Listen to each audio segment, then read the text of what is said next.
আজকে বানাবো পনির বাটার মশলা। তার জন্য লাগবে 4টে মতো কিউব করে কাটা পেঁয়াজ, রসুন, ওখানে আমি কিছু পাপড়ি ছাড়িয়ে নিয়েছি পেঁয়াজের, 4টে টমেটো, আদা কুচি, 2টো শুকনো লঙ্কা, এখানে কিছুটা কাজু, পোস্ত আর গরম মশলা, দারচিনি, লবঙ্গ, এলাচ নিয়েছি আমি গরম মশলায়। এবার কড়াইতে গরম হওয়ার পর সাদা তেল দিয়ে দেবো। তেলটা হালকাভাবে হতে দেবো, দিয়ে কিউব করে কাটা পেঁয়াজগুলো দিয়ে দেবো। এই রেসিপিটা কিন্তু খুব ইজি এবং চটজলদি, বাড়িতে ট্রাই করতে পারেন। খুব কম সময়ের মধ্যে খুব টেস্টি একটা খাবার। পেঁয়াজটাকে আমি হালকাভাবে নাড়াচাড়া করে নিলাম, জাস্ট হালকা হাতে, বেশি নয়, এপিট ওপিট করে নেওয়া যেটাকে বলে। এবার একে একে যেগুলো কেটে রেখেছি আমি মশলা, আদা, রসুন, টমেটো, শুকনো লঙ্কা সব অ্যাড করে দেবো। কোনোটাই কোঁচানোর দরকার নেই, সবটাই এরকমভাবেই কাটবেন। গরম মশলাটাও দিয়ে দিলাম। এরপর এর মধ্যে কাজু বাদাম দিয়ে দেবো। আর হ্যাঁ, আপনাদের কাছে যদি চারমগজ থাকে আপনারা চারমগজ অ্যাড করতে পারেন, চারমগজটাই কাজুর সাথেই দিয়ে দিবেন। আমার কাছে চারমগজ ছিল না, তাই আমি পোস্ত ব্যবহার করেছি। এরপর দিয়ে দেবো পরিমাণ মতো নুন, পরিমাণ মতো চিনি। আমি নুন চিনিটা একবারেই পরিমাণ মতো দিয়েছি, আপনারা চাইলে প্রথমে অল্প দিয়ে আবার পরে দিতে পারেন। আমার পক্ষে একবারে দেওয়াটাই সুবিধা মনে হয়েছে। নুন চিনি দেওয়ার পর জাস্ট হালকা হাতে এটাকে ফ্রাই করে নেব, খুব বেশি নয়, এপিট ওপিট জাস্ট দিয়ে অল্প পরিমাণ জল অ্যাড করে, জাস্ট খুবই সামান্য জলটা অ্যাড করে এটাকে নেড়ে চেড়ে চাপা দিয়ে দেবো। চাপা দেওয়ার পর এটা মোটামুটি চাপা দেওয়া অবস্থায় মিনিট 7-8 লো ফ্লেমে একদম হবে, আস্তে আস্তে সেদ্ধ হবে। আমার হয়ে গেছে। এবার আমি ঢাকনাটা খুলে দেখুন, এই টমেটোগুলো হয়ে গেছে, টমেটো স্কিনগুলো টমেটো থেকে আলাদা হয়ে যাচ্ছে, সবই নরম হয়ে গেছে। এবার আমি গ্যাসটা অফ করে দেবো, দিয়ে এই মশলাটাকে ঠান্ডা হতে দেবো।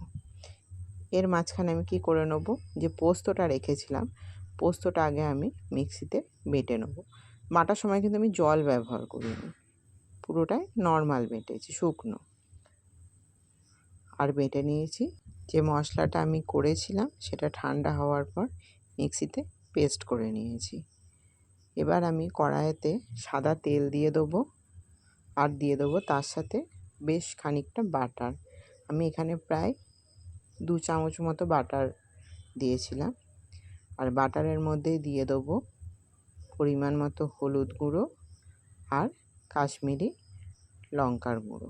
কারণ যেহেতু আমি ওখানে অলরেডি মশলাতে লঙ্কা ব্যবহার করেছি, ওই জন্য এখানে আর লঙ্কা দিলাম না। এবার যারা যেরকম ঝাল খান চাইলে আপনারা অ্যাড করতে পারেন, আমি শুধু ওটাই দিয়েছিলাম। এবার দিয়ে দিলাম পেস্ট করে রাখা মশলাটা। যে মশলাটা আমি করেছিলাম কড়াইয়ে সেদ্ধ, সেটা মিক্সিতে পেস্ট করে এই গরম করা বাটারেতে ঢেলে দিলাম। এবার হালকা হাতে এটাকে মিক্সড করতে থাকবো। আর দিয়ে দেবো বেটে রাখা পোস্তটা। পোস্তটা আবারও কিন্তু পোস্তটা জল ব্যবহার করবেন না, চেষ্টা করবেন জল না ব্যবহার করলেই ভালো। আমি শুধু শুকনো বেটেছিলাম। এবার আস্তে আস্তে এটাকে মিক্সড করে নেব। আমি অল্প পরিমাণ এখানে জল অ্যাড করলাম। ভালো করে তাতে নুন, কাশ্মীরি লঙ্কার গুঁড়ো এবং পেস্টটা ভালোভাবে মিক্সড হয়ে যায়। এবার আমি অ্যাড করে দেবো কেটে রাখা পনিরটা। এখানে পনিরটা ভাজার দরকার নেই, পনিরটা আমি কাঁচাই ব্যবহার করেছি। পনিরটাকে ভালো করে মিক্সড করে নিয়েছি। এবার এর মধ্যে আবারও অল্প পরিমাণ, একদম অল্প পরিমাণই জল দিয়ে দিয়েছি। এবার এটাকে ভালো করে মিক্সড করে এপিট ওপিট করে, যাতে গ্রেভিটা পনিরের সাথে ভালোভাবে মিক্সড হয়ে যায়। আর হ্যাঁ, এখানে প্রথমে সেই বলেছিলাম পেঁয়াজের পাপড়ি কিছু কেটে রেখেছিলাম। ক্যাপসিকাম থাকলে আপনারা ক্যাপসিকামও অ্যাড করতে পারেন, সেটাতেও ভাল লাগবে খেতে। এবার আমি এটাকে চাপা দিয়ে দেবো। চাপা দিয়ে কিছুক্ষণ ফুটতে দেবো, যতক্ষণ না মশলা থেকে তেলটা ছাড়ছে। দেখুন আমার মোটামুটি তেল ছেড়ে দিয়েছে। এবার ওপর থেকে আমি কাসুরি মেথি ক্রাশ করে দিয়ে দিয়েছি। কাসুরি মেথিটা যেন অবশ্যই দেবেন। আমার রেসিপি রেডি। যদি ভালো লাগে লাইক, কমেন্ট, সাবস্ক্রাইব করুন।